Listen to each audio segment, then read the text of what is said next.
ஆண்டுகள் இடைவெளியை போச்சு கொடுக்கல. ஆகவே ரத்த தானம் கொடுத்துருக்கேன். பொதுவாக இளைஞர்கள் ரத்த தானம் செய்வதற்கு முன் வரணும். இது ஒரு தன்னுடைய இரத்த கொடைங்கிறது ரொம்ப ரொம்ப முக்கியமானது. ஒரு 6 மாதத்துக்கு ஒரு முறை இளைஞர்கள் ரத்த தானம் கொடுக்கறதுக்கு முன் வரணும். இது அதற்கான ஒரு விழிப்புணர்வை நம்ம இளைஞர்கள் மத்தியில் உருவாக்கணும். நிறைய அமைப்புகள் இப்போ ரத்த தானம் கொடுத்துட்ருக்காங்க. குறிப்பாக இந்திய ஜன வாலிபர் சங்கம் கொரோனா காலத்திலேயே ரத்த தான முகாம்கள் நடத்தி ரத்த தானம் கொடுத்தாங்க.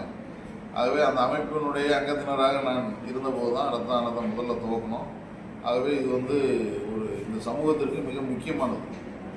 ரத்த தானம் கொடுப்பவருடைய உடல் நலத்தை பேணுவதற்கும் அது பயன்படும், இன்னொரு நோயாளிக்கும் அது பயன்படுது. அப்படிங்கிற முறையில் ரத்த தானத்தை அனைவருமே ஊக்கப்படுத்த வேண்டும் என்பதுதான் என்னுடைய வேண்டுகோள்.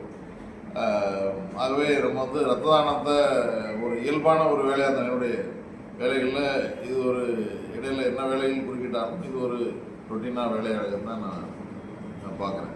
ரத்த தானம் என்பதை நான் செய்வேன், தொடர்ந்து செய்வேன், மற்றவர்களையும் ஊக்கப்படுத்துவேன்.